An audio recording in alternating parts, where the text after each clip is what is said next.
Howdy, howdy, folks. Welcome to Babble with Bronies. I am your host. My name is Everlasting Joy, along with my good friends Mr. Ben and Twilight is Magic. We'd like to thank you for stopping by.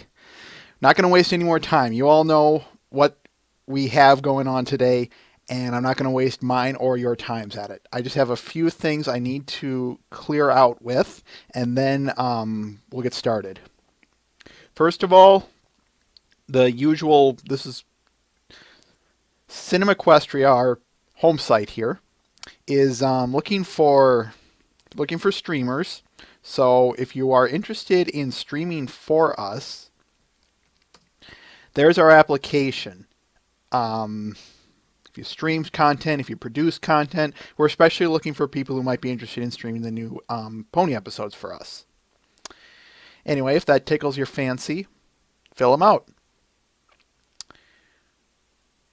The only other thing I want to bring to our attention... Nah, I'll save that for later. Maybe...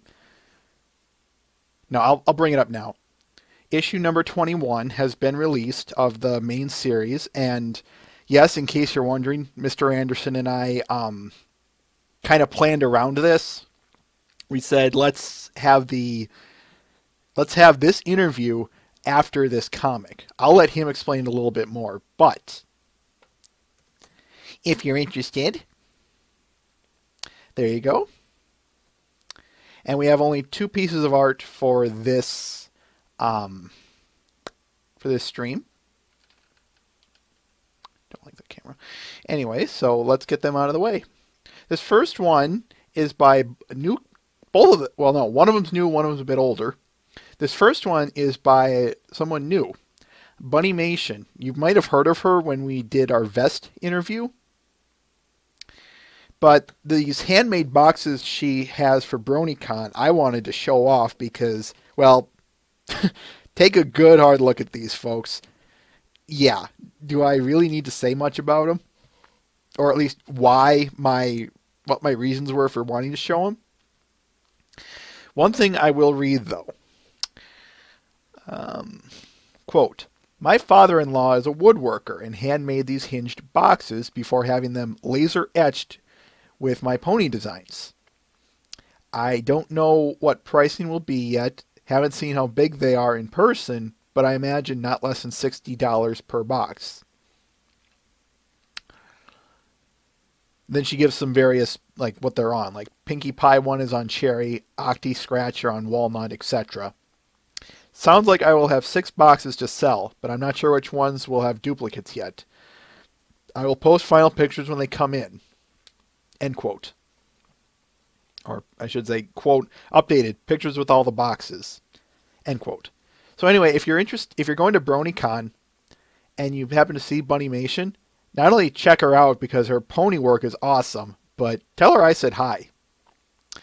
She also requested that I share you this journal of hers, which she not only gives her table location, but she also gives what else she'll be selling, like this poster, buttons, etc., etc. So here's the box picture, if that tickles your fancy a little bit more. And here is the journal as per the request. Check her out. Thank me later. And last on our list of artistry, you guys probably saw this one earlier in the week, but I had to show this one off. Cutie Mark Crusaders by Emily Sculpts. We've had her on once before, and I can't remember what it was that we showed of hers, but it doesn't matter. Point is this got its own separate post on Equestria Daily. This has been shown around all over the place, and it's not hard to see why. And not only that, very deserving of it. We've shown our fair share of sculptures on here, but to me this one really stands out because the detailing on it is in a league all its own. That's the only way I can ever describe this.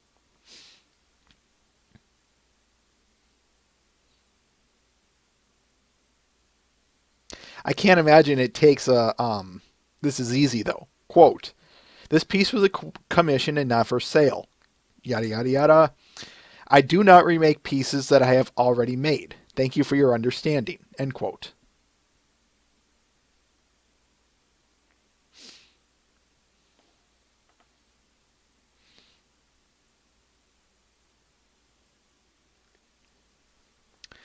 All right.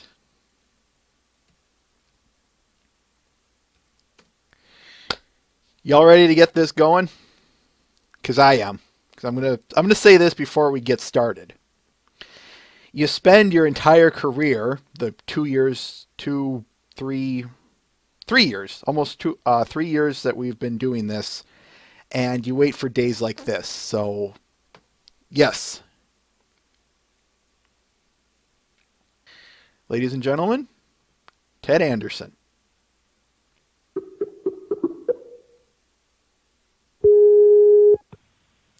Hello? Oh, hey. Oh, there we go. Hey. Suddenly. Hooray. Yes. Now let's just... Perfect. Now let's hope that this all goes as smoothly as we can. And I'm meaning from a technical standpoint. Naturally. All right. I'm always. Are you ready? I am indeed.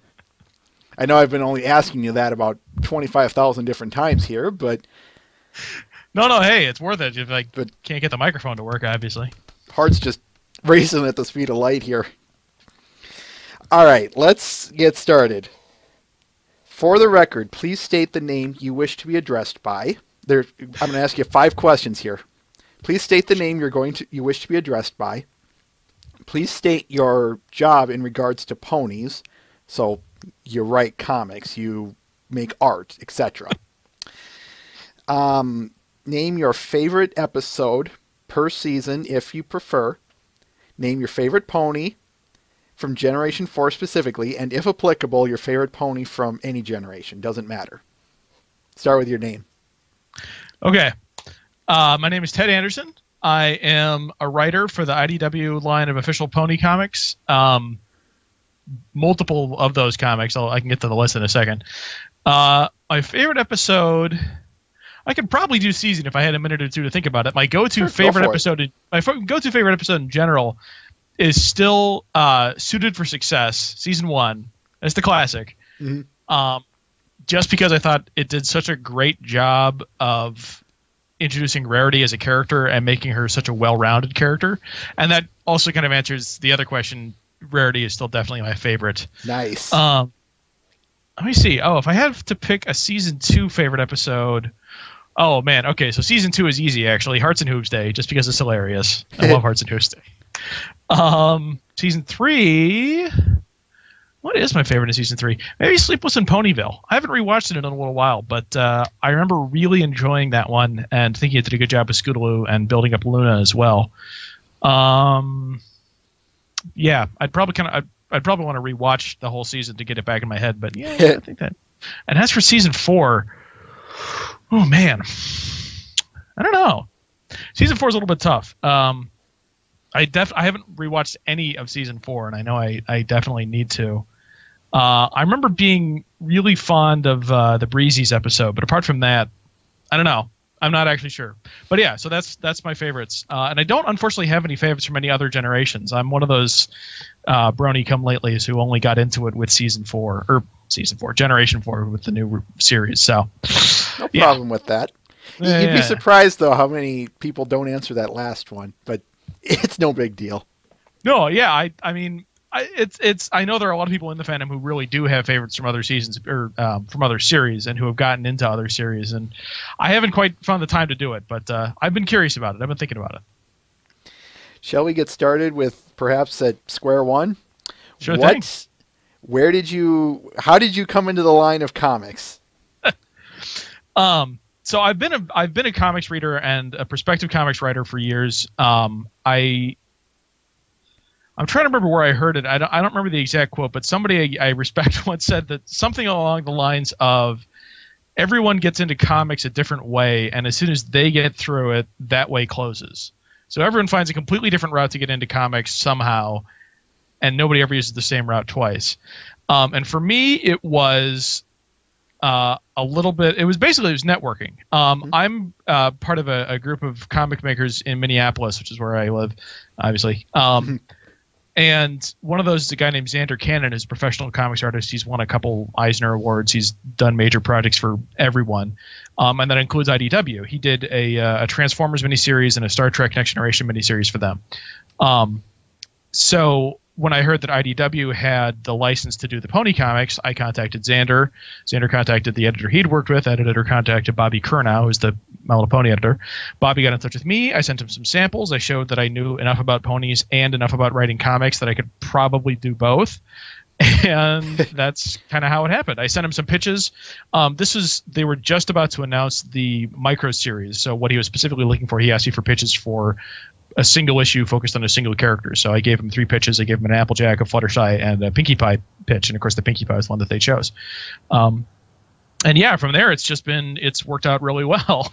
I'll say. I write comics well enough, and I know enough about ponies that, it fits the profile of what they need. I got to ask then, how did you get into ponies? You piqued my curiosity. Yeah, no, I mean, I think I got into it a way that a lot of people did, which is I just was hearing about it enough from people I respected online. People who do webcomics, blogs I read, just people who said, I know what this sounds like, but the new My Little Pony series is really good. And I got into it, would have been like midway through season 1, I guess. Oh, maybe wow. late season 1. That's really early. Relatively early, yeah. Like March or April 2011, I guess. I'm trying to remember I almost have the date because a friend of mine who does a journal webcomic or did a journal webcomic at the time actually like immortalized me talking about it. But somewhere around there. So I've been around since season 1. Nice. I didn't really, I kind of dipped my toe in the fandom. I didn't like dive into it completely. I did join, there was one of the early fan game attempts, the Fiends from Dream Valley. I worked on that for a little while. That kind of collapsed, but I'm still friends with a lot of the people who were there, and it was an interesting way to meet people in the fandom. So, and yeah, I don't know. So I've been at it ever since. Nice. Now you said your Pinkie Pie Micro was the one that took the bait for you. Can you, or the one that they bit? That's what I'm trying to say. The one that they bit. No, yeah, the ones they bit on. So yeah, I had coming in, I had what I thought was a great Applejack idea and a great Fluttershy idea. And I'm like, only 2 is kind of skimpy. I should come up with a 3rd thing. Okay, so what other characters can I do? Well, I'll do some with Pinkie. I don't know, clowns. Okay, here we go. Type it up, and that's the one they like best. But yeah, I mean that was my. I'm honestly really proud of that issue because it came out working really well. I thought it was really strong. There were hardly anything had to be changed. The only changes that my editor had for me that Bobby had was like a couple minor typos basically, and Hasbro loved it. And I got to work with a really talented artist, this guy by the name of Ben Bates, he's also done work for, I think, some of the Sonic comics. He did some stuff for the Teen Titans Go miniseries. And I know there's some other stuff of his I'm forgetting. But he and I then also did the Cutie Mark Crusaders issue. And right now he's drawing the Power Ponies annual, which will be coming out in October. That sounds about right. Yeah, now, something like that. Speaking of which, I have to ask you about the Power Ponies one really quickly. You're writing that, correct? Yeah, and it was, so last year I was asked to do the annual. That was the Equestria Girls annual. Mm-hmm. And in both cases, Bobby just came to me and said, hey, Hasbro wants us to do the annual on this year. Would you be interested? And I said, I guess I'm interested. For the Equestria Girls, I wrote up 4 kind of basic pitches. Hasbro picked the one they like best. For the Power Ponies, I just came up with an idea. I threw it at them, and they said, yeah, that's fine too. Hasbro, I mean, it's an interesting relationship that they have with IDW and the writers and everyone kind of down the line. They're very hands off. They don't tell us, oh, your next issue needs to be about this, or oh, you need to do an issue about that, or that sort of thing. If there's stuff in the issue that contradicts the show or conflicts with the show, then they'll say, oh, you should change that. But otherwise, they generally don't. They just kind of let us go nuts, which is why Katie and Andy get away with so much, and the rest of us too. But I mean, they're definitely ones who definitely push the boundaries in a good way. But in this case, like they do, very very generally requested. So in the case of the annual, all they said was, we want a Power Ponies annual. And that was it. Like, I could kind of go from there. And I was like, sure, all right, I love superheroes. Superheroes are great. And I got to create 5 completely new villains just for the comic. Nice. And kind of make up the personalities of. So this is the other thing actually that they were specific about, is that it is the actual Power Ponies as opposed to the Equestria main 6 in the characters of the Power Ponies. And this is where it gets a little bit 90s X-Men with your alternate realities and your mixed timelines and your parallel universes, and it does get a little bit wacky after a while. But in this case, it's the real Power Ponies versus their real villains, and with no actual contact with the Equestria universe, which is also something I should mention, at least for posterity. The solicitation for the issue is a little bit wrong. It was written, I think, after the proposal was approved, but before I actually wrote it, and I changed some things along the way. It's a little bit wrong. No one from Equestria actually crosses over. There's a little bit of crossover, but no actual characters cross over. So that's a little bit different, but that's a minor change. But yeah, it was. I mean, I grew up reading superhero comics. I think kind of everyone did. Everyone who's into comics, at least, that's what you read when you grow up. And it was fun to be able to just throw in a whole lot of cliches and ridiculous nonsense. And I like I said, I got to create a whole bunch of villains just for the comic because I figured they have more than just the Maniac. And the Maniac is there, of course. She's the head of she's the biggest villain. But we've got all these other characters who come in. So there's the phony Pharaoh, who's basically the King Tut character from the old Batman TV series because Victor Bono's the best and it's great. And then 60s Batman is awesome. Oh, 60s Batman is so underrated. It's wonderful. I mean, it's a completely different type of Batman, and you have to accept that it's not going to be the Christopher Nolan Batman or whatever. But that's the fun of it. So much, exactly. Yeah, no, it's so much fun. The surfing episodes. But yeah. So there's a King Tut character, and then. This is the one I'm really happy about. There's a character who's a Pegasus who is black and white like a mime and uses sadness gas, and his name is Longface.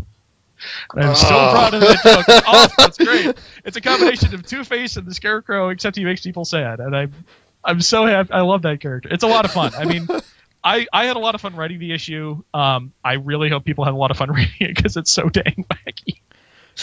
Oh no! Darn it! There was a follow-up question, but I can't think of it. I think you might have already answered it, so never mind. About the Power Ponies, I basically just kind of rewatched that episode a bunch, and I don't know if they're planning on turning it into a larger brand or whatever, like they're doing with Equestria Girls, but at the very least, they let me kind of go nuts on it. So that was a lot of fun. That sounds like it. If we can back up a little bit, I want to ask. What is this process from? I'm assuming the whole comic writing process starts with you, correct? Pretty much. What does it go from beginning to end? How does that process go? Well, I should say I've only really been doing this about a little over a year. My first pitch I sent in, about a year and a half, I guess. But how it's been for me, either Bobby has come to me saying we want some pitches for the micro series, the Friends Forever series, the main series, whatever. Or I've come to him saying, hey, I have a pitch for micro series, Friends Forever, whichever. I write it up. It's usually about a page per issue. So the micro series pitches are about a page. And I've pitched a couple different series in the main arc, or on the main couple different arcs in the main series. The one that's been picked up so far is, of course, the Trixie one, the first issue of which just came out. And in those cases, it's just been sort of a blow-by-blow plot description of, this is what happens, characters X, Y, and Z do this happens, this happens. He looks it over, he approves or rejects it, he says, maybe try this, maybe do this, maybe this won't work. If he thinks it's good enough, we'll send it on to Hasbro. Hasbro then comes back after a while and says either, yes, but change this, no, it's too similar to that, or completely no. And there have been a couple examples. I had an issue that I pitched for the Friends Forever series that Bobby liked well enough, but it turned out there's a similar episode coming up in season 5, so I couldn't do it. Yeah, generally it's they go through and say, okay, this and this needs to be changed, and you can't use this, that, and the other. And then I just start writing. I I block it out bit by bit. I do actually, something I realized for our streaming audience, I can show what the comic script looks like for one of the issues. Sure. I'd love that. Yeah. Let's see here. Okay, so this is the Pinky script. I think this will work. Is this the right document? Well, check it before you show it. The last thing we need is to have to blot out some part of this interview because it's spoiler material. Oh no, spoilers! I think this is right. Okay, so, and now all I have to do is,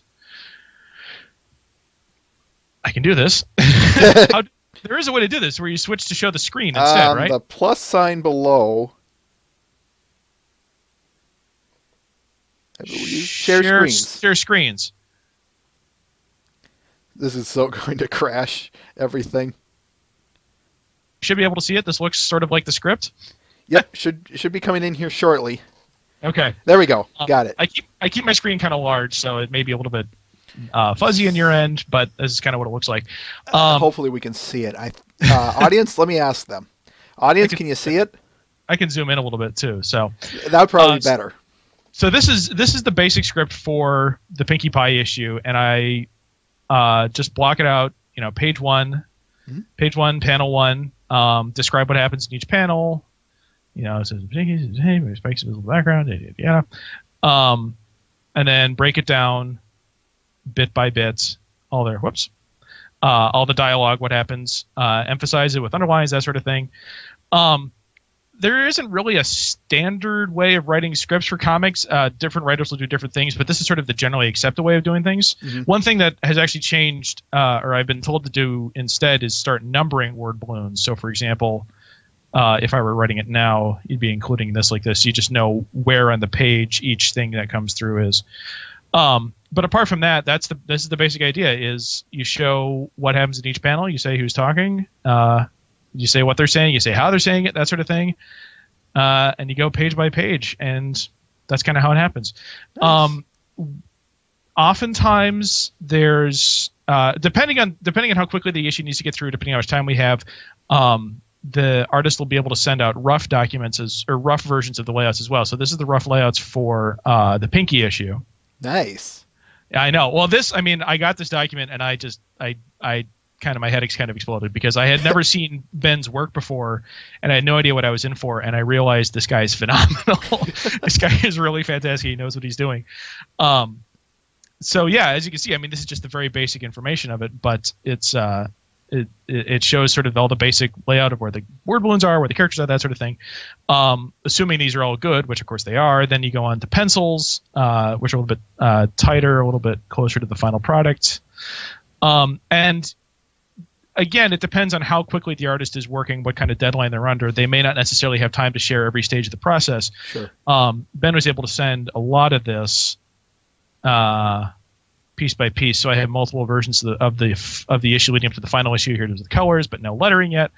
And then, of course, we finally get to the final finished product eventually. Yeah. So yeah.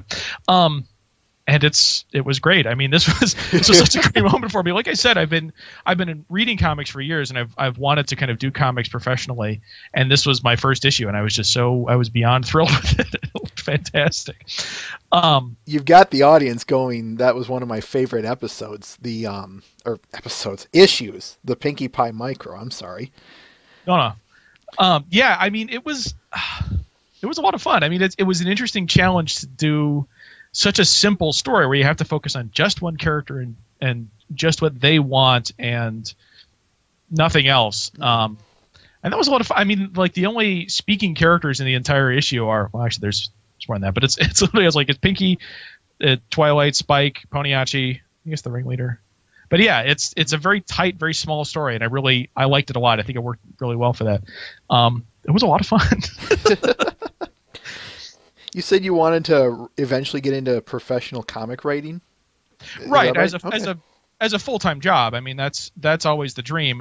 To do it full-time, you either have to, write a billion things at once or write one thing that sells insanely well. I'm not quite there yet. I am writing. I'm still obviously writing pony issues, and I will be for the foreseeable future. And then there's other opportunities at IDW. They have, for example, they just recently got the rights to all the old Cartoon Network shows like Johnny Bravo, Dexter's Lab, things like that. And right now they're doing some sort of massive crossover between like all the Cartoon Network universes. And then starting in the fall, they're going to start looking at different books, whether they can, whether they'll be like a Johnny Bravo continuing series or miniseries or special or something. They're trying out lots of things with those series, with those licenses, and I'm probably going to have at least a few small things in with that. So nice. We'll keep our eyes peeled for that. Oh yeah, absolutely. Please. In terms of construction, though, I want to ask you a bit of a more bigger question. Okay. When we're reading your comics, and I mean your comics specifically, what is the one thing you take the most pride in? What is the one thing we as the readers should look for? That's a really good question. I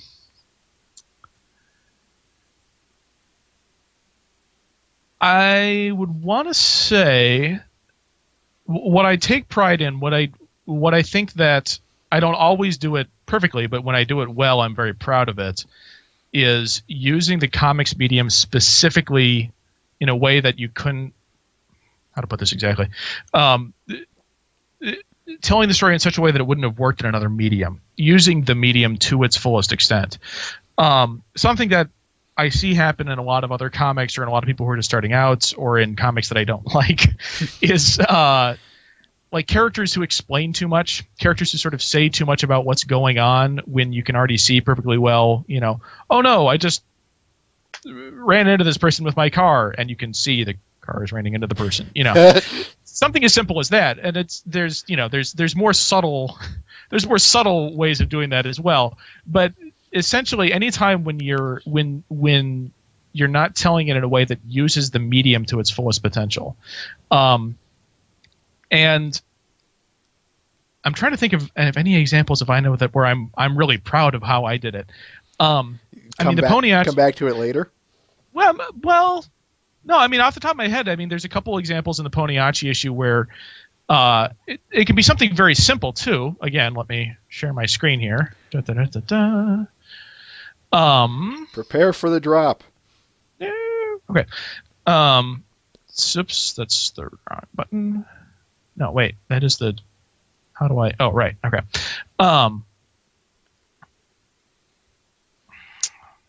Okay. Something that is, I mean, very simple. Oh, okay, there we go. Okay, now, something that's very simple, but like I'm very proud of, for example, is making sure that every page ends in a way that keeps the reader moving forward. So something as simple as this, where you've got Pinky telling this mysterious stranger about Poniachi and how great he is, and then ending on not even Poniachi could get me to laugh, ending on this moment of it's not quite a cliffhanger, it's a pretty small cliffhanger, but it's just enough to kind of keep you moving forward. And then here, having this, Philly's calls full your sounding antics, equestria, silly star. Taking a deep breath before going into suddenly this huge 2-page spread, which this is also if I can be allowed to brag about myself, I think it's a really good example of using the medium well as well, because you've got this, you can't really see it too well in this format, but you have this figure of Poniachi stretching across 2 whole pages, dividing up the space around him into their own little miniature panels. You can see him doing tricks and playing music and juggling. Yeah, I mean, that's something I'm proud of. That's something I think worked really well, is having each page set up and deliver and then keep the reader moving forward. And again, here, this page ends as well on a cliffhanger note or a note of surprise, something that keeps the reader moving forward. That's something I don't think I always do it right. I don't think I always, I'm like the absolute master of it, but it's something that when it happens and when I do it well, I am quite proud of it. Yep. Feel free to brag about it. I am fantastic. Yeah. Oh, speaking of stories, what kind of stories do you like to tell? And I say this in the sense of, do you like suspenseful stories, action stories, funny stories, etc.? That's a really good question too. With ponies specifically, I mean, I like being able to tell the stories kind of in between the cracks of the bigger ones, and that's something that shows up, like for example, in the Friends Forever series or in the micro series issues, where it's not the life changing stuff. It's not some sort of huge, enormous emotional moment for anyone. It's just sort of the little reminders along the way that, oh yeah, these two characters interact in this kind of way, or oh yeah, this person has this kind of goal they've been working for all their life, or oh yeah, this character admires this kind of person. Just kind of the stuff along the way, because I don't necessarily need to tell the big stories in this universe because they're already being told. Yeah, the stories in between the cracks is kind of how I like to put it. In with Pony specifically, and I guess with other franchises too. I haven't had as many opportunities yet, but I'd kind of like to do those as well. In general, I don't know. I like adventure-y stuff as much as the next guy, I guess. I mean, I am just starting out on a real comics career, but. Yeah, I don't know. I like a variety of things, but adventure-y stuff is always... You have a medium that's already visual. You want to be able to put those visuals to good use, and yeah. I like the way you think. Given it structure, Thank you. You not only use the medium to its advantage, but you give the structure, or you use said structure to your advantage. I like that. Right. You want to construct stories that are going to work well in whatever medium it is you're telling, and so... I don't know. I mean... Comics are, I mean, it's something as simple as the fact that, like, internal monologue, a character talking to themselves about something, that's something that works really well in text and prose, because you can do that quite easily. You can have a first-person narration, the dame stepped into my office. It looked like a couple of olives balanced on a couple of cocktail sticks. In comics, it can still work. It's not... You don't want to do it all the time, because just by the nature of the medium, you're already looking at the character, usually. So you can kind of see how they're reacting to something. You don't need to have them saying, I was surprised, when they're going. And it doesn't work hardly at all in movies, because it's sort of an unnecessary division from the character. Having an internal monologue sort of divides you further from that character, I've found, in a way. And that's why nobody does it hardly in movies, having someone's thoughts constantly rattling off over the screen. It's something as small as that. What devices work well in this medium as opposed to that medium. So, yeah, at this point I'm babbling, but I mean, that's in the name of the show, so that's totally fine, I'm assuming.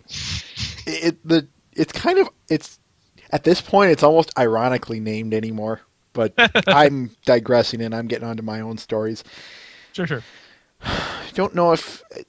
I might be asking this question, and it might be a repeat answer, so bear with me if that's the case. But is there anything specific to your stories that you feel sets you apart from other writers? I don't know if I mean this in a good way or a bad way, but I feel like I'm probably... Of all the people who have been writing for the Pony comics, I probably have the least amount of professional experience and the most relative fandom coming into it, which is to say, I have zero professional experience prior to this, but I was really into the show. And there are a lot of other writers who have already written a lot of their own comics and worked on other series and things like that. And I'm not hating on their fandom. I'm just saying they might like the show as much as I do, or even more. But I loved the show going into it, and only later was I able to work professionally for it. So I don't know if this is a good thing or a bad thing, but I'm coming into it from a very different perspective, where I'm kind of learning the ropes and getting to test out my ideas on something that I genuinely loved since the start. So yeah, I guess that's the only thing. That's the only thing off the top of my head I could think of. Because as far as I know, all the other writers who have worked on a Pony issue to date have had some sort of professional career in comics prior to this. I know Jeremy Whitley had Princeless, and Katie Cook obviously has her webcomic stuff, and just, yeah, everyone else, as far as I know, correct me if I'm wrong, but everyone else has had some other professional work prior to the Ponies. No. So I do have to kind of ask this, and forgive me, Mr. Ben, I am kind of stealing your question here, or statement that you just said. So does it feel more like a dream come true that you're writing for a show that you like, and now you're You're writing for a show that you, or before you got into the profession, liked, and now you are writing for it and getting paid for it. In some ways, yes. It is incredibly awesome to be able to write for it. On the other hand, that means that I feel this double obligation to get things right. There's this double pressure of being like, oh man, I really need to make sure I don't screw up these characters I love. The stuff, I mean, to the best of my knowledge, nothing from the comics has yet migrated over into the show. Mm-hmm. That's sort of a possibility. Maybe I don't know to what degree that is possible, but I have to accept the fact that to some degree I might influence the thing that I love in a way that might not necessarily turn out for the best. It's a little bit of a weird responsibility, I guess. Maybe I'm overstating it. Maybe I'm putting too much stock in how much I can change the franchise. But it does feel like, I want to make sure that, my Scootaloo sounds like Scootaloo or Pinkie Pie sounds like Pinkie, and the stories that I tell feel like pony stories. Yeah. It's a good feeling. It's a good feeling of responsibility. I wouldn't trade it for anything else. Oh, I got it. Now it's a bit more specific, but what are your tools of the trade? Almost nothing. I mean, one of the good things about being a writer is you don't really require much in the way of tools. I generally just use Google Drive to write up my scripts because I can access it from literally anywhere. I've written for some of my issues on my phone if I needed to. Actually, at the Minneapolis convention that just happened where you met me, I was writing like the last 10 pages of that annual furiously over that 3-day weekend that I was there because I had a deadline coming up, and boy howdy, I had to make it.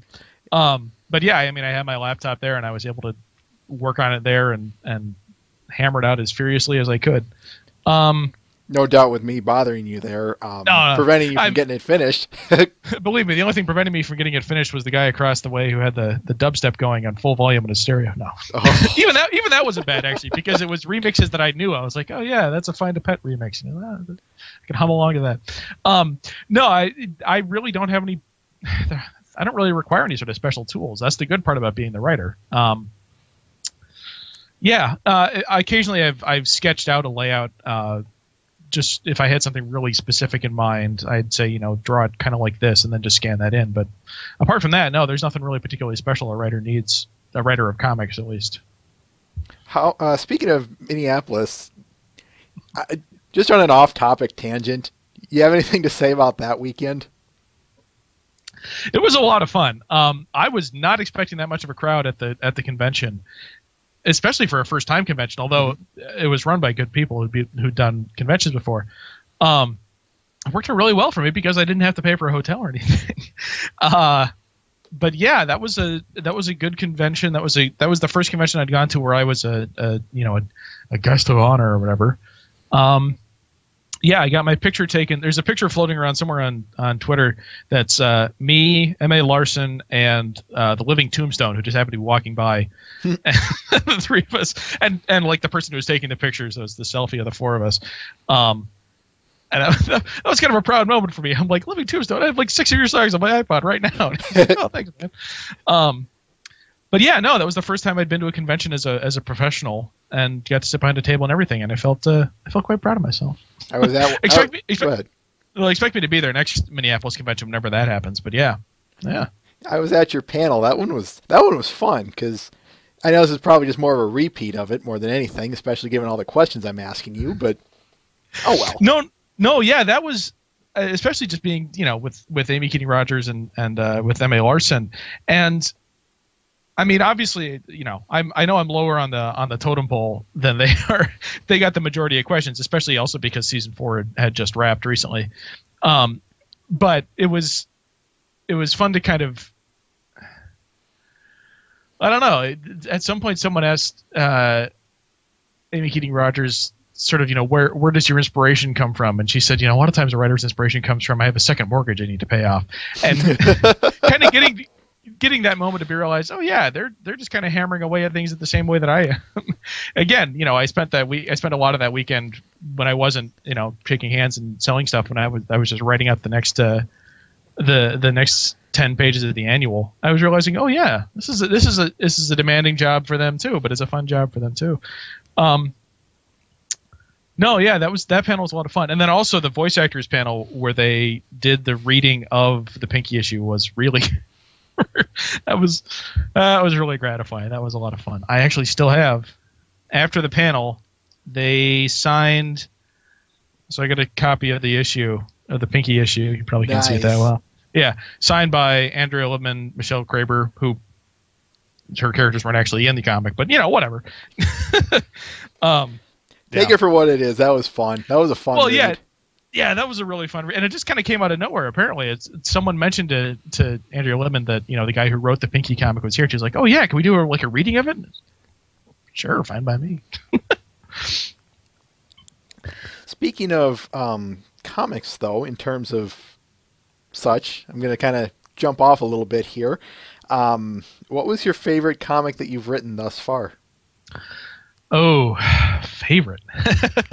I mean, I think the Pinky issue is probably my best work so far, just because I think it was a simple story. It was a story that was as simple as it needed to be and expanded on the simplicity where it needed to, but it was still just a very kind of straightforward thrust from beginning to end that worked really well.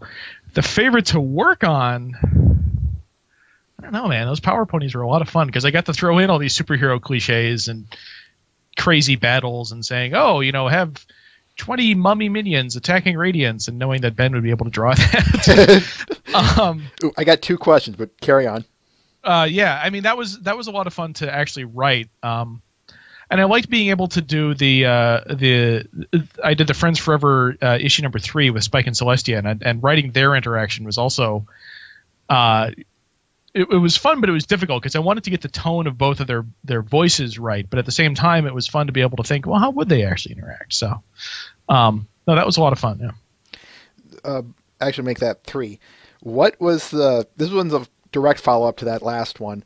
So what was the most difficult comic that you wrote on, and why was that? Actually, well, the Spike and Celestia was, it kind of took me a while to think through some of their conversation and making sure that it kind of flowed naturally but hit all the points that I wanted to. But actually, I had a lot of trouble with the Crusaders issue. That's micro series number, whatever it is, number 7, I think, when they find the Mimic. Yeah, they find the Mimicker, and it turns into all these fantastic things. Just because I had all these ideas for sort of wacky shenanigans that would happen along the way with the Mimicker turning into crazy objects, and it was just sort of difficult to choose the right ones to make sure that the tone stayed kind of light and funny without getting too deep into the shenanigans, without taking too long, and kind of making sure I got to the lesson at the end. Not lesson, that makes it sound kind of didactic, but getting to the idea and the theme at the end, and making sure I hit all the notes along the way. That one went through a couple of versions of revisions just to make sure that I got everything right, but it turned out okay in the end. Nice.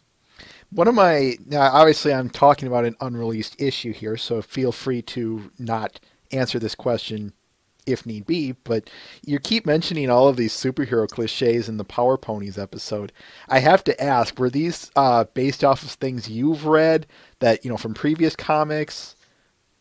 Absolutely. I mean, I mentioned the Batman TV series, and there's a lot of that in there. There's the Power Ponies get, another key to the city at the beginning of the episode. Actually, wait. Ooh, I don't know if that's in the... Well, they get a key to the city. I don't know if I specified that it was another key to the city or not. But, they have this enormous tower.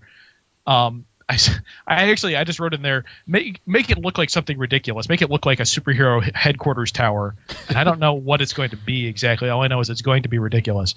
Meanwhile, all the villains... the Hall of Justice. Exactly, and, all the villains have ridiculous themes and, getting to say, oh, they have... throwable knives that look like their theme or things like that. Almost all of that comes from the Batman TV series. A good chunk also from Teen Titans, which I've just started recently watching, and that's been a lot of fun too. Just sort of the level of not camp, but the level of self-awareness in a lot of the funny episodes. Mm-hmm. A lot of that sunk into the Power Ponies as well.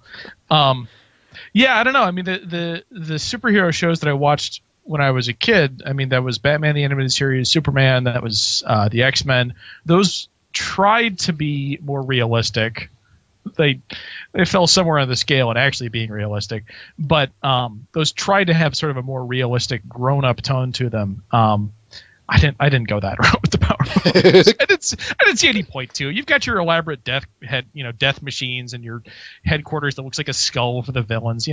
Of course they do. That's the whole point. So that came more from the stuff I've been watching recently, or that I've enjoyed as an adult. Mm-hmm.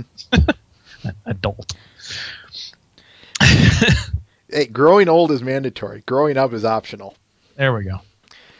Speaking of stuff you've been growing up with and even watched as an adult, what comic books specifically? Yeah, I'm going there. Forgive me. What comic books did you read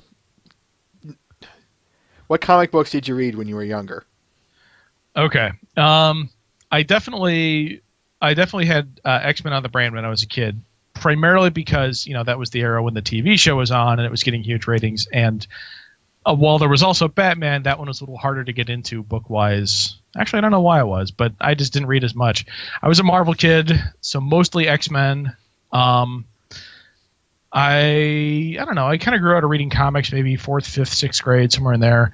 Got back in high school with kind of the higher level stuff like Sandman and Watchmen and things along that sort.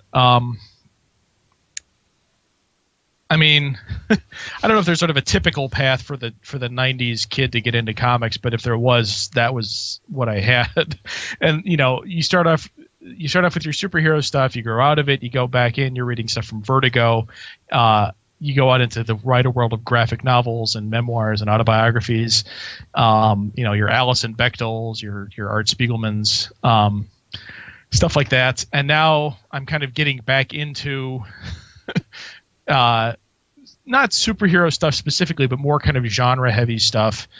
Reading a lot of manga. That hasn't shown up yet in any of the pony stuff, but it's only a matter of time before there's a really specific manga joke. I can't wait for that. Well, no way. Actually, to be fair, in a couple of issues, Amy Memberson has already hit all the Sailor Moon characters. So that's we've technically already hit that point. The first ones, the first four. We've already got all the Inner Senshi. I don't think she's done any of the outer ones yet. I'll look it up. Someone's collecting them somewhere, regardless. Amy's stuff in particular, actually. I know that Andy and Katie sneak a lot of stuff in there, but Amy's stuff, she really hides it well. There's Darkwing Duck was in one issue. A pony Darkwing Duck was. There's been some good stuff with that. Anyway, I don't know. I mean, these days what am I reading these days? Not as much from the big two. I haven't really bought like a straight up superhero comic in a while. A lot of graphic novels, a lot of manga. I just bought but haven't yet read Brian Lee O'Malley's Seconds because that's the big anticipated new release from him. What am I? I'm honestly trying to keep track now. Manga series Doro Hedoro, which is really horrific and violent, involves decapitated lizards and sorcerers who spew black smoke out their fingers. That's fun. None of this. I mean, that's the other thing is a lot of what I read is not going to have any influence on how I write ponies. Really? Well. Yeah, no, I know. That was actually one of the questions I was going to ask later. But carry on. I mean, the thing is writing kids comics is incredibly difficult because you have to write it for kids, but you don't ever want to write down to kids. And so writing it at a level where kids feel like they're not being insulted by the material is very, very tricky. And requires a lot more skill, I think, than a lot of people give it credit. So actually, let me think about like kids comics I've read recently. I mean, there's I just recently read a volume. It was from First Second. It's called Giants Beware. That was pretty good. It was a kind of a little fable, more or less, about a young girl who wants to slay the giant that is attacking her village, and turns out to have a little bit more of an interesting backstory to it. And that one was good in terms of being written for kids, but actually it was an interesting example of something I mentioned earlier, which is writing for the medium. Both the artist and the writer had worked previously on doing animation for kids, so there were moments when I was reading that book where I was thinking, yeah, that's a pretty good joke, but it was delivered in such a way that it would have worked better in animation than in comics. Anyway, it's very, very, very kind of specific in getting down to the the nitty gritty of writing for different media, but it's something that I noticed and something that I picked up on. I just picked up a book. I haven't yet read this one either, but Delilah Dirk and the Turkish Lieutenants. That's another thing for younger readers, maybe more like preteens or teens. I haven't yet checked that out. Yeah, I don't know. I haven't. I do read a fair chunk of stuff for kids, but not as much as you might think for someone who writes for kids, I guess. Maybe I don't want to be. Maybe I don't want to be spoiled by anyone else's styles. It can happen. It can happen. I just want to. Can I just quickly compliment you and say thank you for saying what you just said about writing for them, not writing down to them, or that bit. Can I just say thank you? That's I think what My Little Pony does really well is that they do write for kids without writing down to kids. It's a very difficult balancing act, and it requires a lot of knowledge of what kids look for in a story. But yeah, I think they do a really good job of it. How would you say you do that in the sense of, you don't write, you write to them, but you don't write down to them? How do you do that specifically? Well, that's another good question. I mean, it's one of those things where it's more, I don't have sort of a structure or a checklist that I go through. It's more just a moment by moment question of like, does this line explain what they need to know? Does this scene have an obvious point to it? Are kids going to be able to follow why this character is doing this to this character and why this character is here? I mean, having a very clear narrative is one thing of it. Having characters who have very clear goals. One way, I mean, something that I've always, the way that I kind of encapsulate thinking about writing for kids is that kids aren't stupid, kids are ignorant, and that means they just don't have necessarily as much life experience. They don't know as much about how the world works in some ways. They don't have necessarily all the tricks of social graces, and they don't necessarily know what subtext someone has when they're talking about something specific. So you have to make sure that either characters are always clear when they're speaking, or it's clear when a character is lying, or a character is trying to cover something up. Something as simple as that. Okay. Yeah, I mean, you want to make sure that a character's emotions and that their motivations are always clear in a scene, so that it doesn't feel overly complicated. It doesn't feel overly burdened. This was something that I had a little bit of trouble with in the Trixie comic, which I have a copy of right here. Nice. But okay, spoilers for anyone who hasn't read it yet. It came out on Wednesday. I was hoping you'd read it by now. I did. Yeah, I know. But so the sequence as it happens, the diamond disappears. Everyone assumes Trixie did it. Of course, she's actually working with the police. But then it turns out that the real diamond has been stolen as well. And now suddenly the police are thinking that Trixie really did do it. So it's sort of an odd. Let's see if I can do this. The scene kind of switches oddly in that you have to make it clear that the police have been trusting Trixie up until now. Trixie is suddenly surprised by this reversal. And then the police no longer trust her, and they're suddenly against her in terms of who's on which side. So I don't know. I found it difficult to make sure that I got all that information across, both in dialogue and then in art. And the art, again, this is one of those things that the art has to complement the dialogue. So, for example, you have a sequence. Let's see if I can get the camera on this properly. If you just have something simple where the police are on one side and all the other ponies are on the rest, it reinforces who's on which side, which set of characters is wanting what. It's a delicate sort of balancing act. But yeah, I think it turned out okay. Nice. All right, now I need to address the audience really quickly. Audience, we've got about 4 minutes left to go. So yes, start throwing your questions in the appropriate place, and we'll be getting to your questions. But before we get there, Mr. Anderson, I do have a couple other questions for you while we still have time. Oh, sure. What would you say thus far, of course, is your crowning achievement? Or were there, Was there anything that particularly stuck out, like a fan said thank you to you, or something like that, a crowning achievement? I don't even remember who posted it or where they did, but someone said that there was a sequence in the Pinkie Pie issue that sort of summed up Pinkie as a character, and I was really happy to hear that. Where when they meet the mysterious stranger at the beginning, and he says that not even Poniachi could get him to laugh, and Pinkie immediately says, "No, don't say that. Here, take my ticket."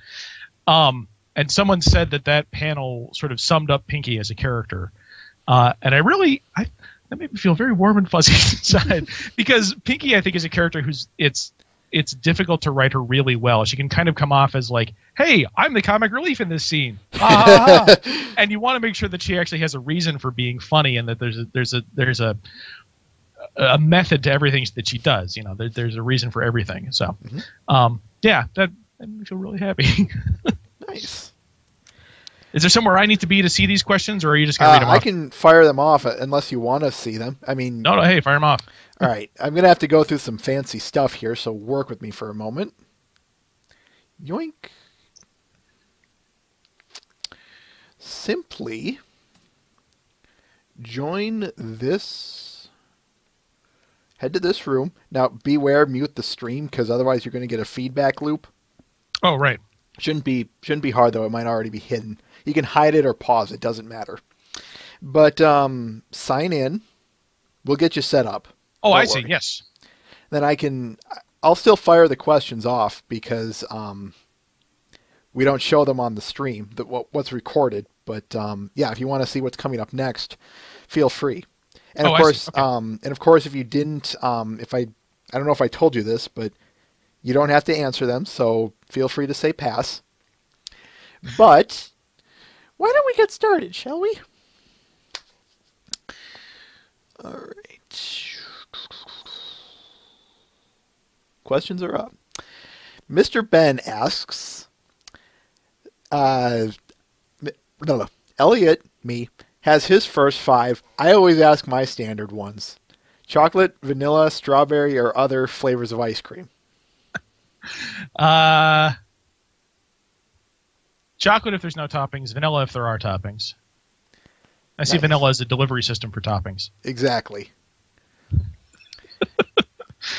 Twilight is Magic asks, the question that has to be asked, can you share anything more about the pitches you had for Fluttershy and Applejack micro issue with us? Okay, so the Applejack micro was very specifically inspired by Suited for Success, because I felt that what they did really well with Rarity was that they put 2 of her virtues in conflict. So you've got her generosity, but also her artistry. Her pride as a dressmaker. She wants to make great dresses, but she also wants to help her friends. And there's no right answer, obviously, because these are both good qualities to have, and the situation can only be solved by finding another solution, which is her friends realizing, oh, we should just let her do her thing. So I wanted to do I wanted to see if I could come up with a similar story where I could put 2 of Applejack's virtues in conflict. And the best way I could think of for that is that she enters the Equestria Chili Cook-Off competition. And it turns out, like, this is one of those things where I would reveal that while she is an excellent baker and she makes fantastic desserts, she is absolutely terrible at making chili. And every year she's lost horribly. This year she accidentally kicks in a jar of applesauce, which somehow makes the chili fantastic. So, but she feels extremely guilty when she wins because she feels like she didn't earn it. So we have her honesty in conflict with her pride in her work. The fact that she's found this fantastic chili recipe, but at the same time she feels that she didn't properly come up with it. That was the idea. And ultimately be decided by someone pointing out at the finals of the chili cook-off, the all Equestria cook-off, it doesn't really matter if you accidentally come up with the recipe if it still tastes good. Applejack just quits out of honesty anyway. She resigns from the competition and ends up just selling her chili at the farm. I was kind of proud of that one. The Fluttershy one was Fluttershy getting addicted to a video game. That's the other thing is if it was in the Equestria, if it was in the world of My Little Pony, it probably would have had to been like a wind-up clockwork thing.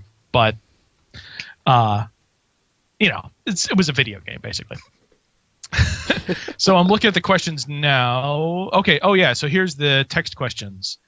So, yes. Mr. Ben asks, fire, air, water, earth. Which two of these elements would you care to control and why? um, Probably putting way too much thought into this. Probably Earth, because that seems to cover any solid matter you can find in the Earth. So you could also do things like gems or metal, probably.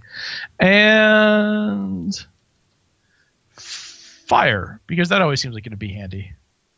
I'm probably more of an airbender, but Nice. Just to dive into another fandom, because why not?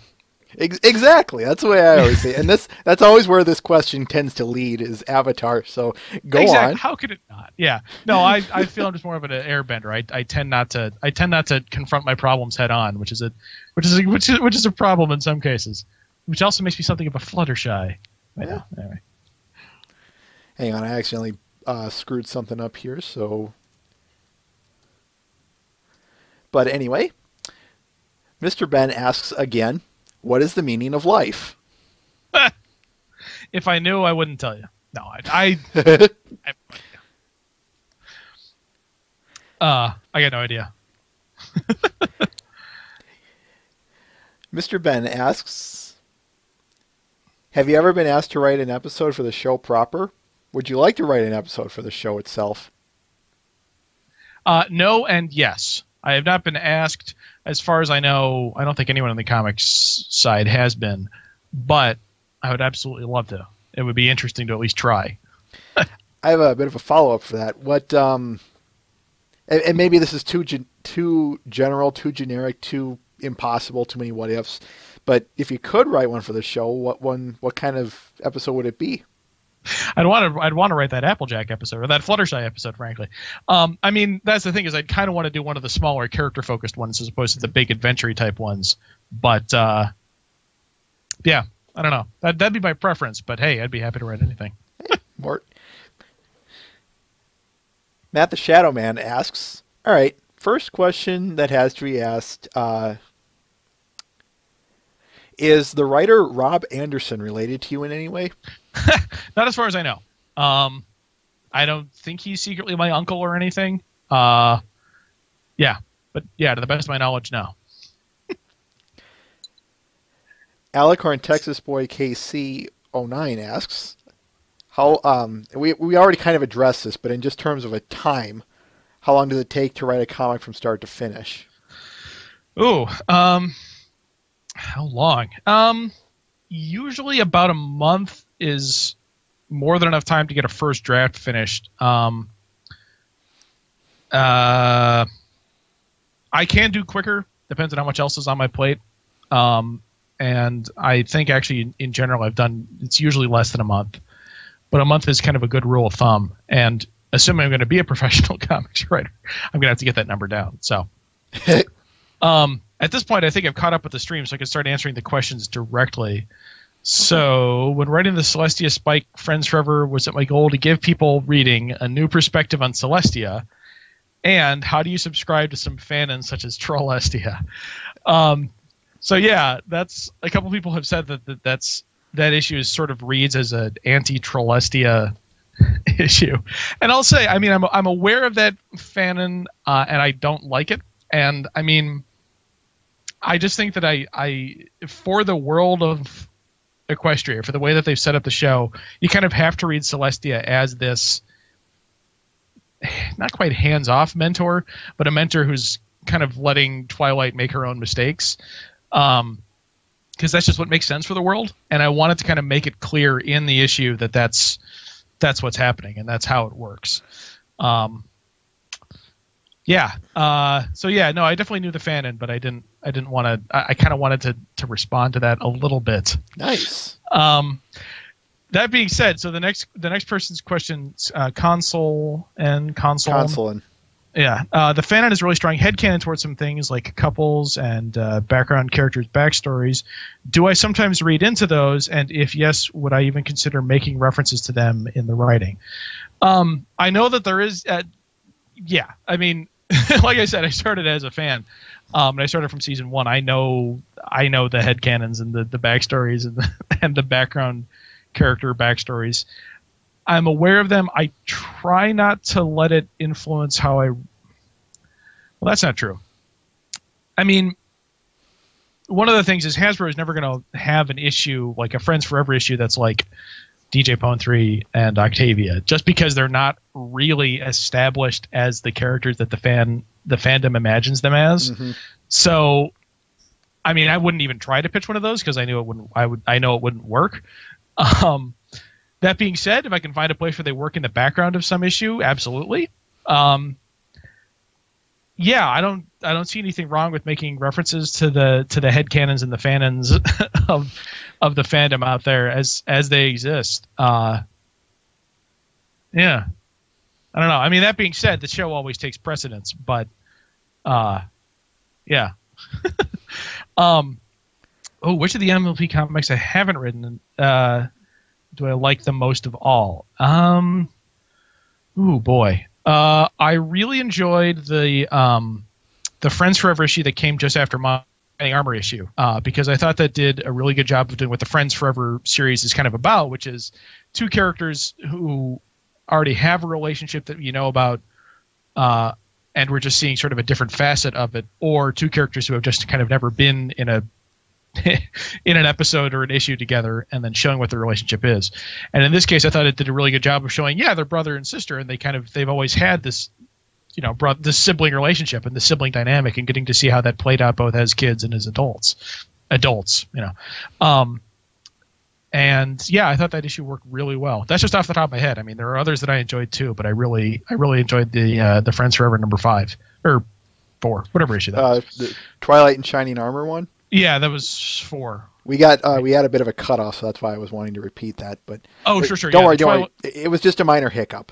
Okay. If it was major, I'd be telling you. Trust me on that one. But okay. Oh yeah. Next question. Sorry, you want to read the questions out too, but I don't mind. Okay. I just ask that you say who it is, whether before or after. Just please do that. Sure.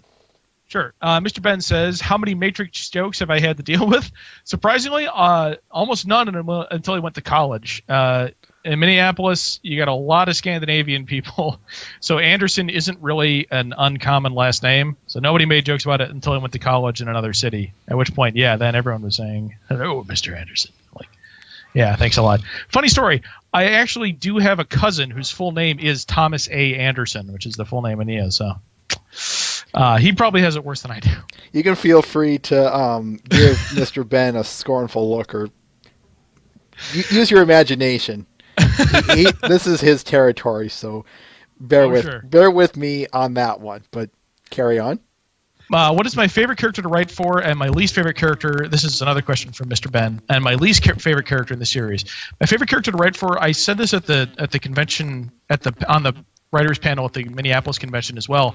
I find that I really like writing Applejack just because she's so simple and direct that she's the one who's always going to state what's going on, which makes it really easy to write a scene with her in it, because she'll be the one to say, okay, so we got to do this, this, and this is to happen before this happens, and that's how it works. Which makes it makes her a really useful tool for some scenes. Exposition. Exactly. I mean, that sounds kind of callous, but that's kind of how it is. I do like writing rarity, just for the value of being able to write really scornful lines. And my least favorite character in the series, that's a difficult question to answer, especially from the perspective of writing, because you never want to count someone out as like a character you don't like, because you may be in the position of using them at some point and you don't want to hate them. I don't know. I mean, I've said before that I think it's easy to write Pinky poorly, and I guess for that reason she might be my least favorite, but that sounds kind of ungrateful. I understand where you're coming from. Yeah. Okay, Twilight is magic is a follow-up to Ben's question. Okay, what is my favorite joke in the MLP comics that I've written? There was a really terrible pun that was in the Cutie Mark Crusaders issue where they're looking for the Mimicker who's hid somewhere in the Ponyville flea market, and Sweetie Belle comes up to the vegetable guy and he says, "Hey, you got any vegetables with eyes?" And he says, "Sure, the potatoes are right over there." Shh. It's a great terrible joke. I mean, that's the whole point of the terrible joke, and it worked out. I was really proud of that. What's your okay? Console asks, "What's your favorite cartoon currently, other than My Little Pony?" Mine, for example, is Gravity Falls. I've got to say, Gravity Falls is right up there with me too. I think it's really fantastic, and I cannot wait for season 2, which, as of this recording, is starting in just a couple of weeks. 12 days. Steven Universe has also been really good, obviously. I mean, Steven Universe is fantastic. I'm not actually caught up in the latest season of Adventure Time. I feel kind of terrible for that. Yeah, no, Gravity Falls is definitely very high up there along with Steven Universe. Yeah. Twilight is magic. In your opinion, how does Equestria compare to the standard superhero city setting in terms of technology and the like? I mean, Equestria, it's kind of just a question of the approach you take. It's not a superhero city, obviously. It's a fantasy world. It's a world of fables, I guess is the way to put it. And that magic is going to be something for either good or mischief, never really evil. And you kind of have to treat it as something slightly mysterious, but ultimately controllable, and which is never really going to be outright against you. And that's different from the superhero universe, where the magic equivalent of technology, well, there's magic too. I don't know. It's a strange question to ask. I mean, the world of Equestria is just not it's a world built for superheroes. Mm-hmm. It's not a world built for superheroes. They can kind of have them, like with the Mare-de-Well episode, but even there, there's sort of an odd fit. Yeah, it's a world of fables more than a world of superheroes. Mr. Ben, speaking of headcanons, what do you think of the headcanon destruction that season 4 gleefully went on to destroy? I thought it was fun. Yeah. I liked what they did dealing with the fallout from season 3. I like what they did dealing with Equestria Girls, which is to say to be clear, I'm one of those few people who liked Equestria Girls. I'm glad that they're keeping it more or less separate from mainstream Equestria. Yeah, I don't know. I'm looking forward to season 5, I'll tell you that much. Nice. Mr. Ben. I think we all are, though, on that one. Oh, absolutely. had to be said. No, you're right. Absolutely. Mr. Ben, how many hours on average do you say it would take you to do scripts? What sources of inspiration would you say for my scripts? I already kind of answered the thing about how long it takes me. Too long. I need to get better at that. And what sources of inspiration would I say for my scripts? I mean, the show, definitely. A lot of older cartoons, like Daffy Duck, Bugs Bunny, things like that, with the very obvious over the top humor. Those kind of tend to crop up a little bit here and there in my stuff. Also, things like the Scrooge McDuck comics, Don Rosa classics. Those hit me in a nostalgia spot. And Mr. Ben, again, would you think Friendship is Magic would work well in a manga format as opposed to traditional Western comics? That is a great question. I think absolutely you could do the Yonkoma, the four panel format Western manga formats, Friendship is Magic comics. I think those would be fantastic. I would love to do some of those.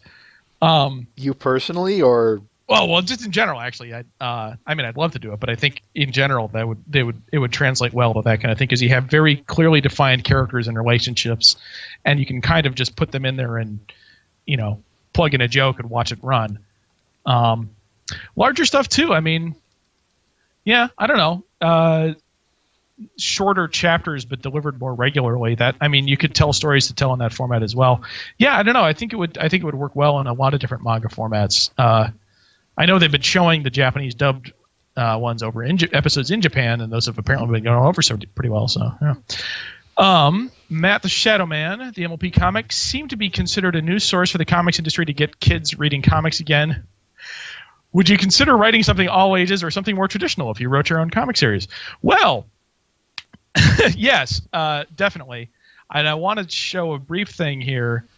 So one of the things I'm currently working on, I'm working on a project with an artist who is phenomenal that we're pitching to publishers right now, which would be a series of all ages superhero comics for younger readers.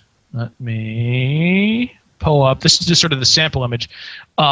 Obviously, I'm not the artist. I'm just the writer. But the basic premise is Nice. Yeah, I know. This is a fantastic image. The artist is phenomenal. Her name is Alex Law. She currently runs a blog, incidentally. Little girls are better at designing superheroes than you, which is kind of what it sounds like exactly. And we've put together a pitch package for. It would be a series of graphic novels about a 9-year-old girl who gets superpowers and joins up with a superhero team and gets to do awesome stuff. And it would be fantastic. We currently have it sent in at Oni Press, and we're showing it to other publishers as well. I probably shouldn't have said which publisher specifically, but whatever. The hope is... Raid the office. The hope is to do a full series of those as standalone books, and yeah, all ages, girl-friendly specifically, because girls are reading comics. Girls have always read comics, and there needs to be more representation for the little girls reading comics. So yeah, that's yes, absolutely, I would love to do that, and that's how I would love to do it. Also, I'm assuming I can do some self-advertising at the end, but you can do it right now for what it's worth. Oh well, I am going to be showing. I'm going to be sharing on my Tumblr in a little bit, probably in like a week or so, a sample comic that we did. The artist and I have been showing around to publishers. So if you follow me on Tumblr at Tedley Anderson, TEDLYANDERSON, you'll be able to see that in about a week or so. So, hold it, folks. If you need the links, we'll provide them. We'll have them on the website, so don't worry. Excellent. Thank you. Sorry about that. No. It just had to be said again. No, yeah.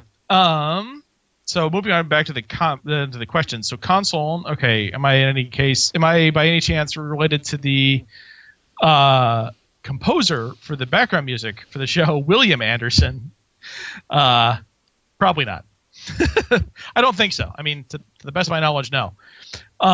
Dark 92 Enigma, we know what my favorite TV show was, but what was your favorite comic book series, comic book character, and did any of those characters have any influence on my job today? Comic book series, I mean, as a kid, like I said, I read X-Men. That definitely kind of influenced my view of like what a superhero comic is, in that it's less about the wacky costumes and the amazing powers and more sort of about the way that individuals approach the situation, and good and evil being more of a sliding scale than an absolute moral choice. I don't know. I think that definitely has influenced my view of how superhero comics work. I don't know if that shows up so much in how I'm writing for My Little Pony. Twilight is Magic. What sort of story would I like to write the most in my future MLP comics? Oh, good God. I know that I've said that I like writing the character-focused stories, but don't get me wrong, I would love to do a big giant adventure arc as well. The reason I haven't is in a lot of cases because it's kind of harder to get approval for doing something big and giant. I did a pitch for a major arc where they went to the Griffin Kingdom, but that was turned down primarily because they haven't really done anything with the Griffin Kingdom yet, and for bigger stuff like that, they prefer to have it basically premiere on the show as opposed to the comics. So, but something like that would be interesting. Can I ask a quick question concerning that in terms of, yeah. You're talking about establishing big things in the show first and then maybe expanding on them in the comic. Do you ever think the reverse of that is I don't want to say doable in so much as a good thing? I can understand why they might do it, but what's your opinion on that? I don't think it will happen to any great degree, and I'm honestly, I kind of like it that way. As much as I understand the necessity for having multimedia crossover promotional multiple avenues of distribution, I still think that I still tend to generally think of whatever it is by the medium that they started out in. So Batman is a comic book and My Little Pony is a TV show. And I think a lot of people tend to kind of categorize along those lines. At least that's how it seems to me. So it's easier to have sort of one channel be the primary distribution channel and the source of everything. And then others be kind of, side stories. Like I said, the stuff between the cracks. But you don't need to have read it or watched it or played the video game or whatever in order to enjoy the main system, the Okay. main channel. I don't know. I know I'm kind of saying it confusingly, but in general, no, I can understand wanting to keep everything premiering in the TV show, and I think that's how it will work and probably how it should work for a while at least. So, J.E. Smith, have the artist surprised you throwing in a background art joke that you didn't have in the script? Yeah, I know that in the Cutie Mark Crusaders issue, Ben threw in, I believe, a pony version of Sonic the Hedgehog that I totally didn't intend there to be, but it's there. Oh, and the Pokemon Rapidash. Yes. So is there the two-page spread of the flea market in the Crusaders issue? There's a lot of stuff that Ben stuck in there that was fantastic. Mr. Ben, has there ever been any serious discussion on any sort of crossover with Hasbro's other IPs, such as Transformers or Littlest Pet Shop? Not to the best of my knowledge. I know someone proposed when the IDW had this massive thing with Mars Attacks crossing in and out of everything, and that was almost feasible too. Like Hasbro owns the rights to that too, but it never happened. So I don't know. I mean, I haven't proposed it. It could happen. Theoretically. Alicorn Texas Boy KC09. What's my favorite game that I've played? Favorite? It's pretty open-ended. I will say I just recently reinstalled Fallout New Vegas. I'm having a lot of fun with that. Yeah. That's a good one. Mr. Ben, if you had the chance to go to Equestria, would I take it? What form would you think you would be if I were transformed? Okay. If I had a chance to go to Equestria, yeah, probably. You know, like I said, it's a world of fables. You know, it's a world where sort of every story wraps up nicely and things are a little more controlled. So I think so. I'd probably be an Earth Pony. I mean, I think I'd want to be a unicorn, but I'd probably end up being an Earth Pony. Dark 92 Enigma, what character do I relate with the most? Ooh, that's a good Twilight. one. Twilight, almost certainly. I like Rarity the most as a character, but I definitely think I relate the most to Twilight's neuroses and insecurities.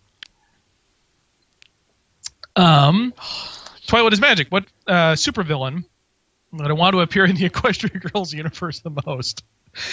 Discord, almost certainly, just because it's going to be. I mean, come on, that would be fantastic. Yes, it would. Twilight is magic. Pirates and ninjas. Pirates. Matt the Shadow Man. Do I find it harder to write an original character in a comic or an established character?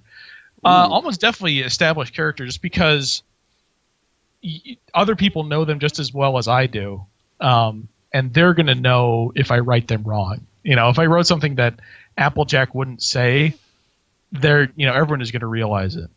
But nobody knows what Ponyacci is going to say because I came up with them. So, yeah, it is definitely harder writing an established character. Can I get a follow-up on that, actually? That previous question? You said it's harder to write established characters, and you say that fans are going to catch if you write them wrong or not. Obviously, of course, people are going to have different opinions, and people are going to, you might get some very, very tiny, but still a minority saying, you wrote so-and-so wrong. Still, how do you respond to all of that? I actually have never had to. I've never had anyone tell me that, like, they thought that my, Crusaders didn't sound right or something like that. I don't know how I would respond. I don't know, man. I'm probably pretty hurt. I mean, I take it just as seriously as any other fan is to think of it. So I try to make sure that it all sort of fits as well as possible with what the show does and how the characters work there. I don't know. I mean, that being said, every character can change and every character has multiple facets. I mean, obviously, I'm just writing Trixie right now, and Trixie is one of the most changed characters over the course of the show, and people are generally seem to be liking what I've done with her, so I'm happy about that. So, yeah, I don't know. I feel like characters can surprise you, and if you write them in the right way, they can surprise you, and yet you'll say, oh yeah, I guess I can see Applejack saying that, even though it seems surprising at first glance. Mr. Ben, how many ideas have the higher-ups had to nix, either due to needing a modifier or rejecting them outright? I've had more pitches turned down than I have accepted. Yeah. As for individual things in the issues, not that many. I haven't ever had any notes of like, oh, going off what we just said. I've never had them saying, Applejack would never say that. No, that's not true, actually. In the most recent issue, in the Trixie issue, Applejack was a little bit more initially trusting of Trixie and believing that Trixie really had changed for good. And Hasbro was like, she probably still doesn't quite trust Trixie. And I was like, that's probably right. So in the final issue, she even up until the diamond disappears, she's got that disapproving frown on her face. And yeah, I think it reads right. It reads true to the character, and so I think that I've only had a couple of changes like that. Generally, the stuff that I've had rejected is rejected for larger reasons, like, we're already doing an episode that's going to be like this in season 5 or whatever.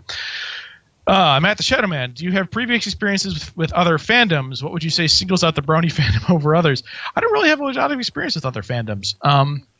I've enjoyed shows and books and comics and movies tremendously, but I've never really been part of larger fandoms. Especially not, at least not like I have with the Brony community. So I don't know. I don't really know what's its part. Sorry to say. A long one from Twilight is Magic. In the annuals Equestria Girls part, we see characters that are of different ages in the show appear in a much narrower age group in Canterlot High, being aged up or down, sometimes significantly. Has it affected how the characters feel when you write them? No, because the characters' ages are already sort of weirdly in flux.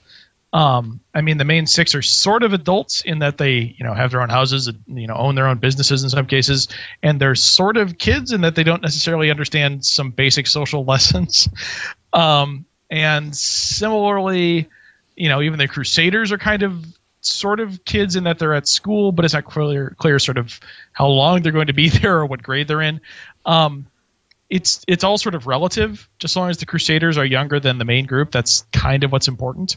I don't know. I kind of like that aspect of the Equestria Girls universe, the fact that nothing changes apart from not having horns or wings in a lot of weird ways. Good God. Alicorn, Texas, boy KC09. Would I like to see the Changelings return to the show? Absolutely. I think they could do some cool things with that villains. Matt the Shadow Man, I don't think this was asked or explained, but how did I find out about Friendship is Magic and what made me watch the show?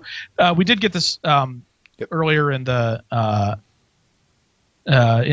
show.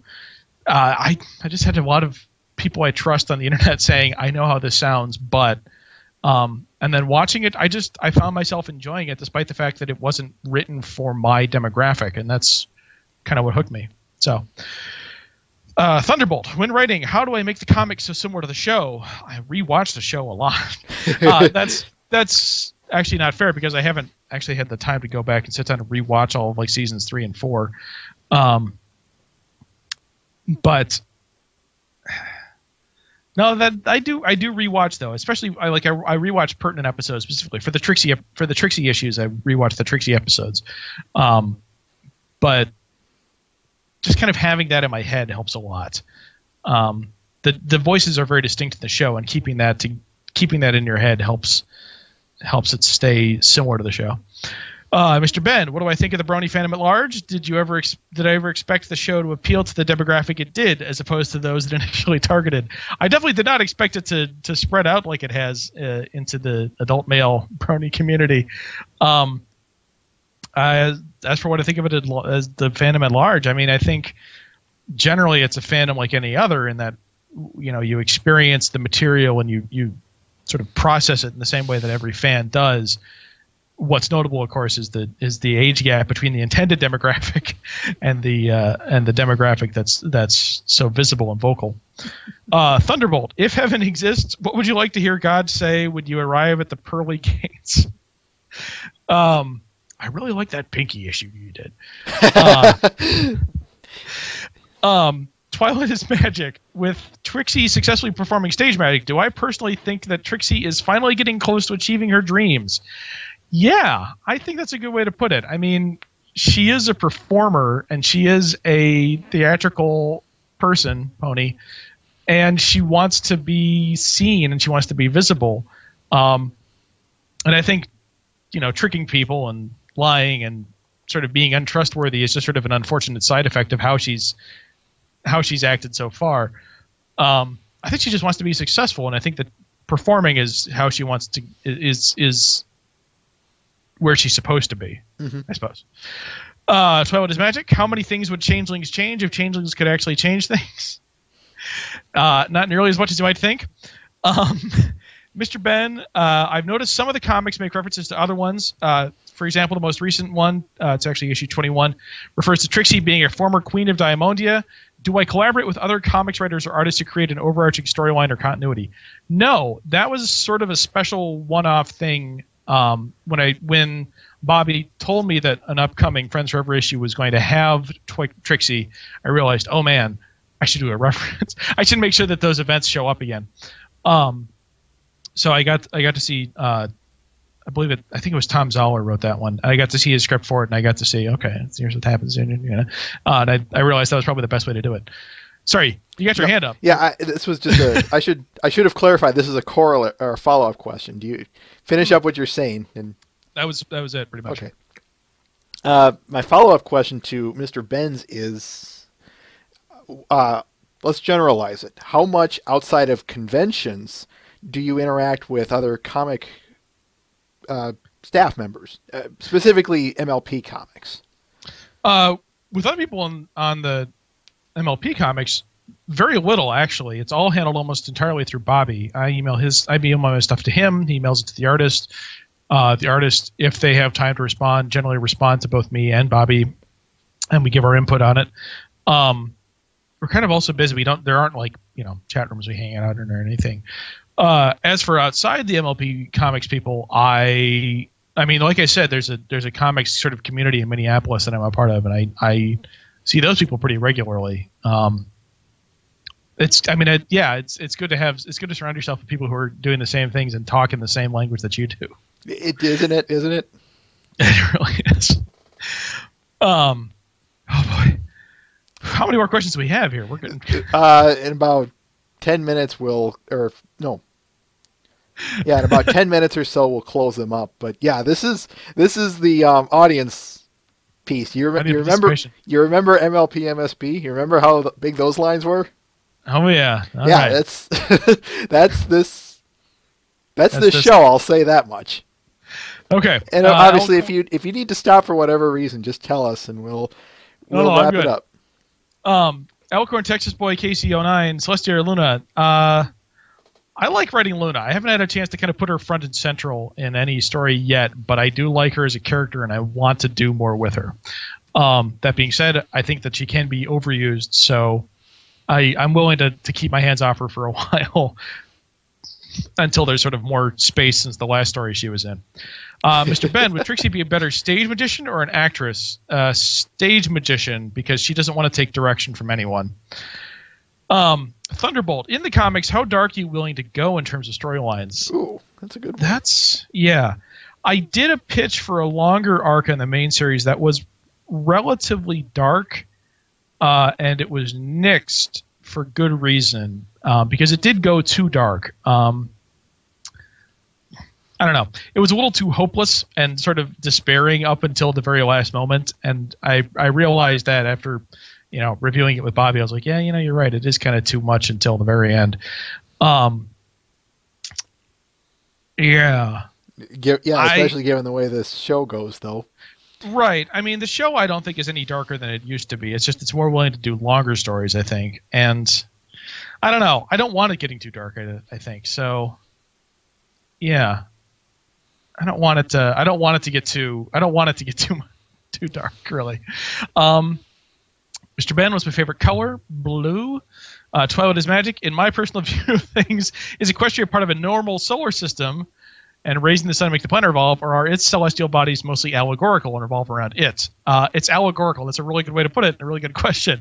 But yeah, I think it's definitely sort of an allegorical world. Alec Horn, Texas boy, KC09. Favorite number? 15. Matt the Shadow Man. Did Twilight becoming an Alicorn change in any way how you have written or have thought about writing her character in any way? Not really. I mean, she's always someone who is eager to try taking on new responsibilities, who may end up freaking out at those new responsibilities. And this is just another new sort of responsibility, another new sort of sphere for her to enter and see how far she can go. So it doesn't really change that essential core of her character, really. Yeah, no, good question though. Yeah.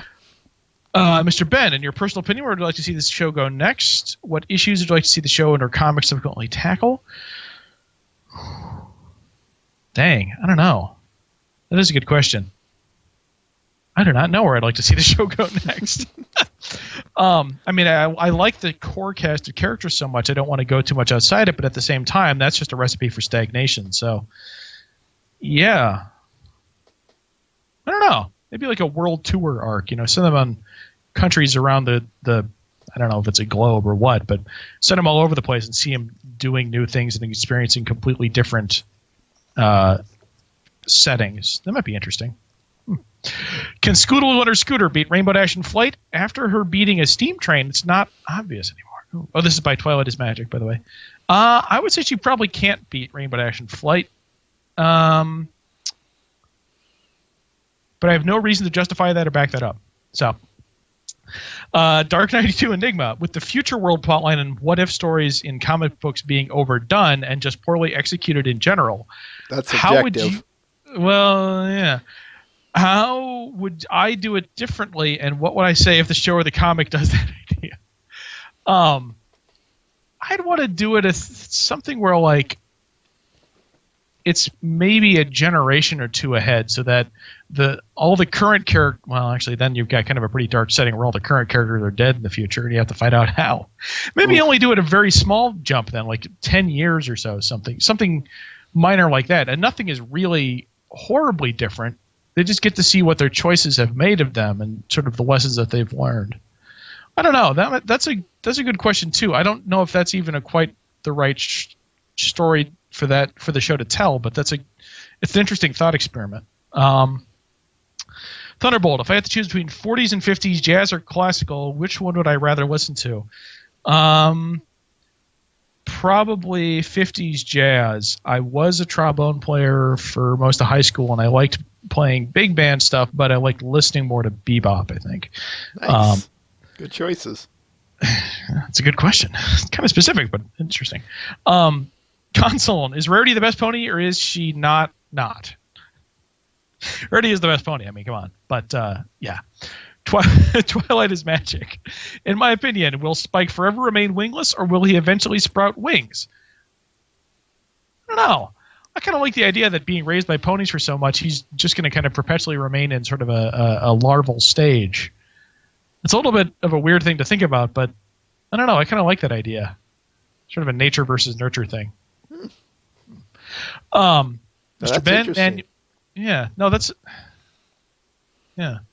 Mr. Ben, manual or automatic? I don't know how to drive a manual, so. Alicorn, Texas Boy, KC09. What would I like to see in Season 5? I did answer this, but I think I'd reiterate that. Yeah, I would like to kind of see some other settings, like the Griffin Kingdom or Saddle Arabia, which we've had mentioned a couple times. That'd be an interesting sort of twist to put on things. Thunderbolt, Coke or Pepsi? Coke. Console, and the Season 4 finale was epic. Would I like to write such an epic scene in the comics? I'd like to, but I kind of already said this, which is it's more like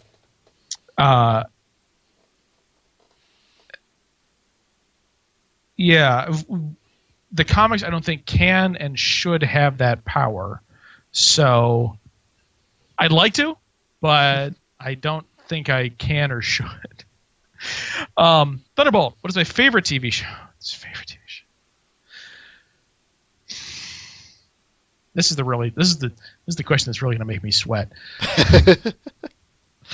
I've been pick the right one and gain eternal praise. Pick the wrong one and gain eternal damnation. I've been rewatching MST3K recently, and that one I realized how much of my entire brain has come from that. I mean, heck, I grew up around those guys. I mean, that's Hopkins, Minnesota. That's 20-mile radius of here is where they filmed it. Yeah, I don't know. Star Trek Next Generation, maybe, just because I think that informed a lot of how I see stories working when they work really well. Actually, so I forget if someone actually asked this or not, but sort of I was thinking earlier about sort of other shows that are like MLP in that sense, or how stories for MLP work best. And I think Star Trek Next Generation, particularly some of the later seasons, is a good model for how the episodes of MLP can and should work, where you have a very strong established core group of characters with a known dynamic, and you know how any two characters are going to relate to each other. But you can throw them into interesting situations and interesting conflicts and give them each a viewpoint or an opinion on a situation. And something else that somebody else pointed to me is that they're both very utopian societies, where everything is perfect, and the people up at the top know what they're doing, and they actually do have everyone's best interests at heart. And occasionally they screw up, but they still, it's genuinely they're trying to build a better world for everyone, and things are already pretty much perfect. So it's a good comparison in a lot of ways, those two shows, to the structure of each, and the structure of both the cast and the stories that they like to tell. I think I missed a couple. Hold up. Okay, so Dark 92 Enigma, since you relate to Twilight Sparkle the most, what conflict do you want her to see her struggling with? Trying to come up with an idea for a story. No.